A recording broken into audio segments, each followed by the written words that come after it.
In our previous lesson on scope, we looked at modules very briefly, so we're going to discuss them a little bit more in this lesson. Modules are the way that we can encapsulate related functionality into a single file. And so in this lesson, we'll look a little bit more at how this can be done. So let's go ahead and create a cart.js file. And this file will be a module. And what we want to do is create a basic shopping cart module. You'll remember from our lesson on scope that any variables or functions that we create at a top level in this file will only be accessible in this file. So for example, we can create an items array to keep track of the items that are in our cart. And this array of items is kind of like a private variable. There's no way for anyone outside of this file to access it. Let's create a function for adding an item. We'll call it add item, and we'll just pass a name and a price.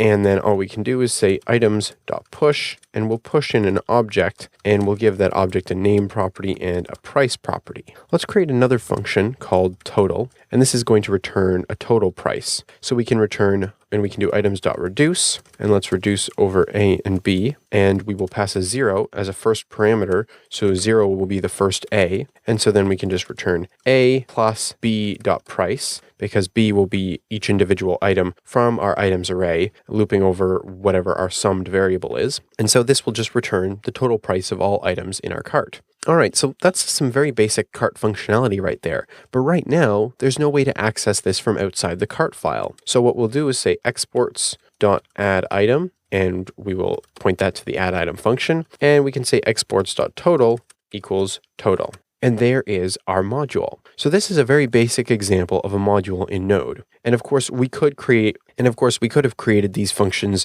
by adding them directly to the exports object. In fact, let me show you how to do that with total. We could have done exports.total equals our function, just like that. And so both of these syntaxes are, of course, acceptable, just like you would expect with regular JavaScript. So now that we have a module, let's give it a test run. Let's open up a Node console, and I will get the cart, and we will create a cart variable, and we'll require our cart file. I should mention, let's talk a little bit more about here requiring modules. We can require a module like this, and because this is a module that we have created and it's locally somewhere on our system, we have to pass a relative path so that Node knows it's not looking for a module inside of a folder that's specially named Node modules. Now, we will look at this Node modules folder later on when we talk about NPM, but for now, just remember that when requiring your own modules or other files that are local to the file that's doing the requiring, you have to use a relative path like this. And you do leave off the file extension, and require will look for a cart.js file. Okay, so now if we look at this cart object, you can see that it has the total function and the add item function. So I can say cart.addItem, and we can add a first item and just say it's $10. And now if we say cart.total, you can see we have $10. If I add a second item for $20, you can see the cart total has gone up to $30. So this is how we create a very basic module. We can create our functionality, and it's all kept nice and private inside of our file, and then we can only expose the parts of the API that we want people to be able to use.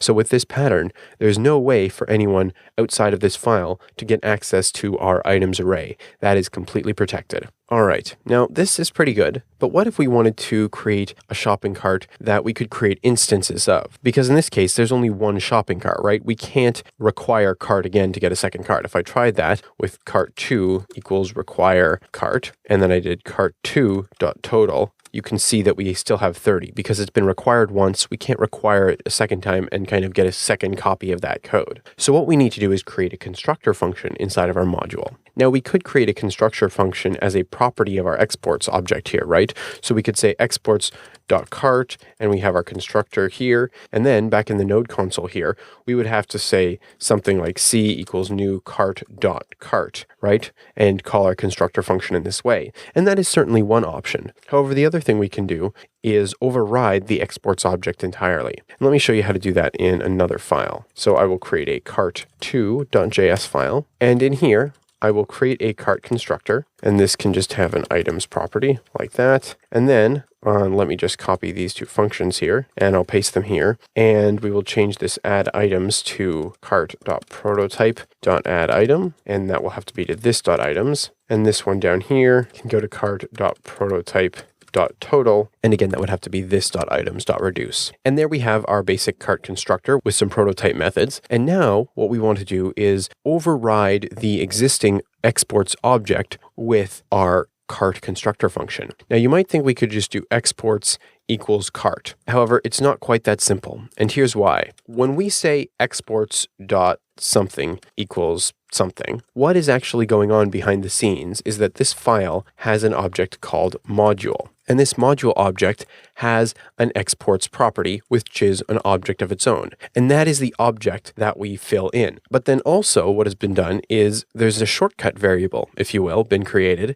And this is exports, and that equals module.exports. So when we assign to exports, right, and we give it a value like this, what's actually going on is we're really assigning a property to the module.exports object. And this is the object here, module.exports, that will be exported and actually becomes the module object when the file is required in another file. However, if we do something like exports equals 2 or any other value, then what happens is we overwrite this exports object so that it no longer points to module.exports, but instead it points to a new value. However, the module.exports object still exists and it is still what will be returned. So basically what we need to do is if we want the module to return something other than the default exports object, we have to write to module.exports.